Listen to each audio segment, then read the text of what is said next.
Hey folks, it's Mark here from Harmonix, where we give you the knowledge to get good on guitar. Harmonix is your channel for easy to follow guitar lessons for all levels.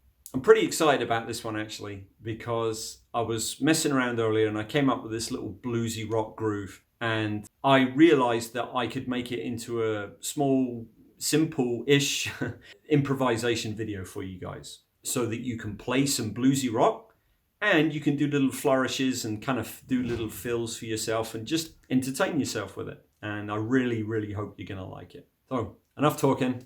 Let's check it out.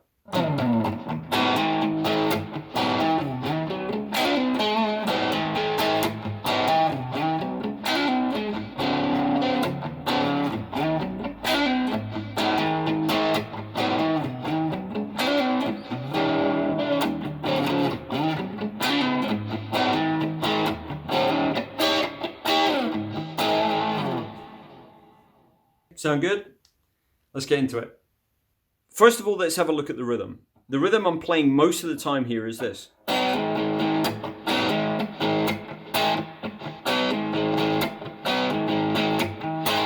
Okay, so I've got my thumb over fret 5 on the top here, so I can play the low E that I need. My first finger is barring frets 5 on the D, the G, and the B. So I'm kind of doing this most of the time, and the A string is being allowed to ring out. Okay? And then what I'm doing, in order so I don't get too much dissonance from the A and the 5 on the D, here being heard too often, is I'm hammering down, if you like, when I choose to, my third and pinky, and respectively, they are sitting on fret 7 and fret 7 on the A and the D, like that. Okay, so I'm going between the open A string and 5 on the D to 7 on the A string, 7 on the D string. Okay, so. And because my first finger is barring 5 on the G, I'm getting that minor sound. Now what I'm doing here is I'm going da-na-na-na. You can hear that rhythm, so it's like. Okay, so it's quite percussive. I'm stopping the guitar on purpose so I can get that sound and that effect. So I'm going down, hammer, down, down, stop. Let me do that slowly, so.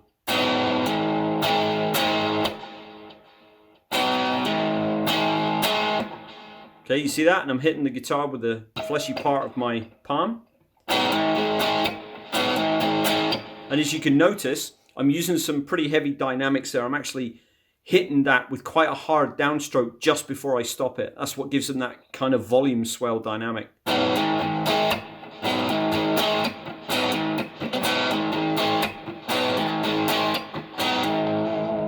Okay?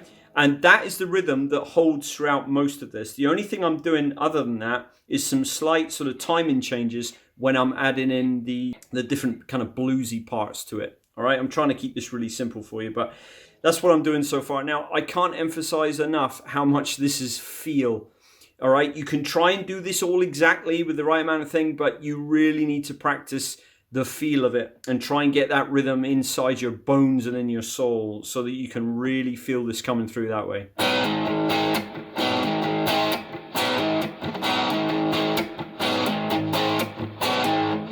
Okay, now what I do when I drop to D7, I've got second on fret 5 here, second finger, fret 5 on the A, first finger, fret 4 on the D, and my third is on fret 5 on the G, and I'm going.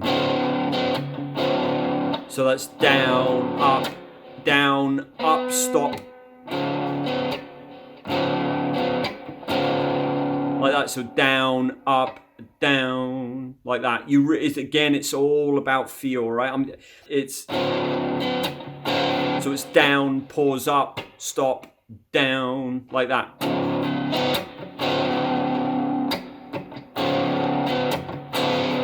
And I'm adding some vibrato there just to give it some flair, okay? So that's the A position.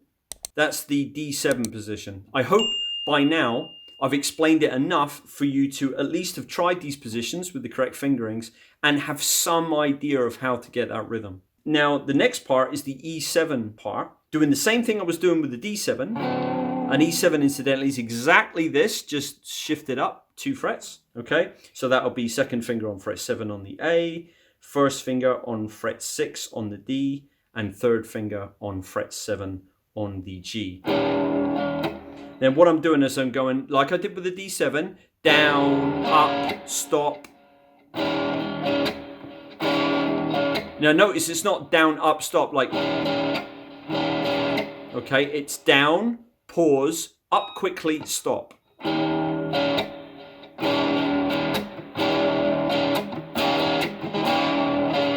Now what I'm doing here is instead of doing it twice like I kind of did on D7, I'm going very quickly. So I'm doing E7 here, then I'm shifting everything down 1 fret, then I'm shifting it back down to D7 really quickly, and I'm doing it kind of rushed, so it goes 1, 2, 3, 4, like that rhythm. Down, down, down, down. Okay, let me show you. So, and I'm stopping the guitar as soon as I hit D7. And then back. Now for the final little bit, just before I play E7 again for the turnaround, I do E7 down 1, okay, so that's like E flat 7 or D sharp 7 or whatever that would be. And so if I'm in between here, then if you imagine E7, so the fingers for E7, as I said before, second on 7 on the A, 6, first finger on 6 on the D, third finger on 7 on the G. And what I'm doing is I'm sliding down 1 to that lower position, and then I'm going like that really quick. Kind of idea. So let me show you the whole thing so I can get my own bearings of the rhythm here. So 2, 3, 4.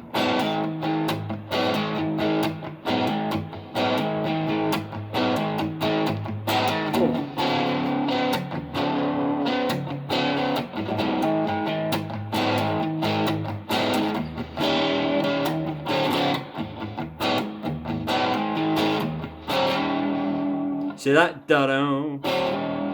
And then I pause for a second, then I jump to exactly the same chord, E7, but I play it up here in an octave. And what I'm doing is I'm barring the G, the B, and the E with my first finger on fret 9. And instead of playing this, I'm adding my second finger onto fret 10 on the low E. Like that. And I think I play that twice with like, I kind of play it once and kind of go 1, 2, 3, 4, like that. 1, 2, 3, 4. So I'm using palm muting just to shut it up, and then I'm allowing the delay to carry that slide and give that cool effect.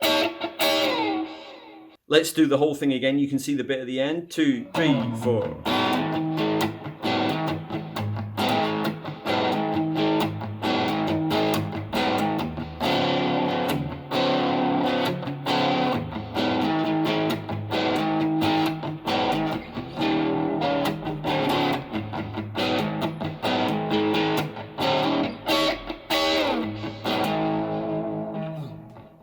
Bear in mind, this is the rhythm section, and I'm actually doing this little flourish in between everything, as you would have heard on the demonstration part. The difficulty is adding in the flourish and coming back to this rhythm part. So once the rhythm part is in your psyche deep, right, and you can just do it, you can start adding in the flourish, and then you're going to need to remember that the rhythm part is going to be it's going to have little chunks cut out of it after what you've learned. Pieces of it are going to be missing, and those pieces are going to be filled in with this, which is basically kind of like a fill in between. So I'm sliding up to here, to 7 with my third finger, so I'm just playing a downstroke somewhere on the string and sliding to 7 on the A, like that. Then I'm doing down on the 5 on the D, down on the 7 on the D, then with my first finger, I'm barring 5 and 5 on the G and the B, so like a double stop. And very quickly, I'm hammering down either with your third and pinky on the 2 7s on the G and the B, or with just your third finger, and you kind of bar them both like that. But it's very quick. like that, and I'm coming back over with a downstroke on the 7 on the D, which is the root A, and I'm giving it a little bit of vibrato if I can fit it in time. Okay, so here's the whole thing really slowly. Okay.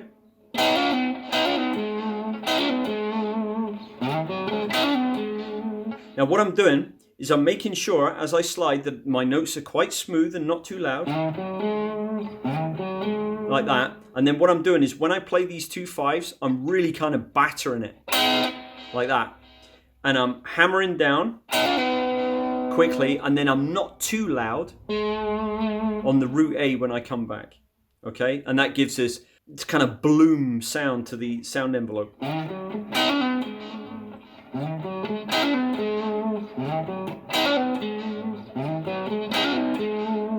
Okay, and again, I can't emphasize to you enough, this is all about feel. So just practice it as much as you can, get it into your bones so that you can start feeling that sound. It's very, very hard as a robot to look at it on paper and do it and not apply any feeling and it sound like that. All right, you really have to dig deep with this and try and find that part of you that can really let go and just find that inner, deeper meaning with the music. As I'm adding it into the rhythm, this is how I would do it. So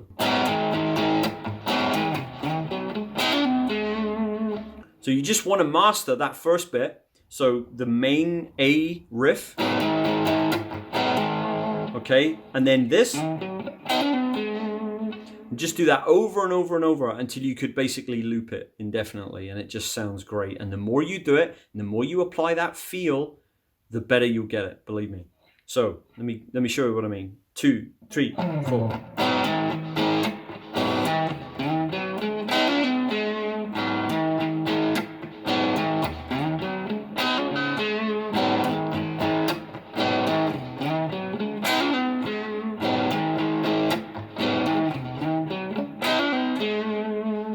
Then all we do is we just go down to the D7 and then we put it back in, and then we're back to the A again, and then we're doing the E7 part, remember,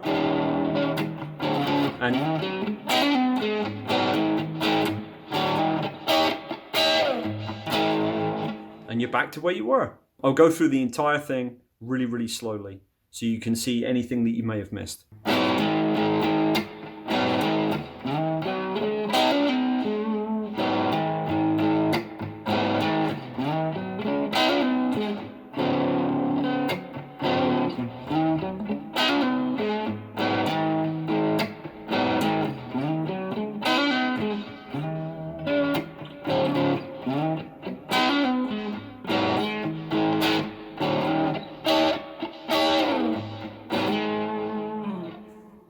As you get a metronome, you start working it up to speed, you master that feel, you master those little flourishes, the volume dynamics. It's going to take time. Be aware of that, okay? Especially if you haven't been playing very long or you just don't have a natural feel for the guitar. It's going to be difficult to put it in there, right? Just keep at it, and I promise you, if you give it enough time and effort, you will get it. So let's just look at the whole thing again all the way through. 2.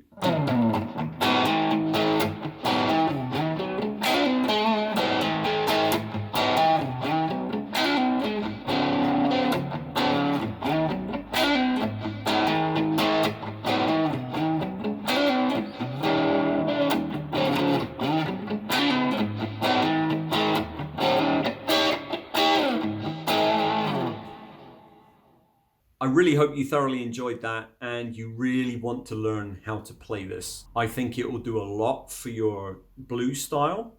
It'll do a lot for your right hand's ability to add dynamics to the string and control your volume more. I think there's a lot to this lesson actually. As with anything kind of bluesy like this, where you're playing on your own, you're kind of playing your own rhythm, you're doing a little bit of lead and it's just you. There's no backing, no nothing, it's just you. It can be quite difficult to pull it all together, to feel confident enough to do it, and also to have that feel. And I talk about that a lot in this video, and I cannot get the point across to you enough that This isn't just about what you're playing, it's really is how you're playing it. Like, I can't explain that any better than that, really.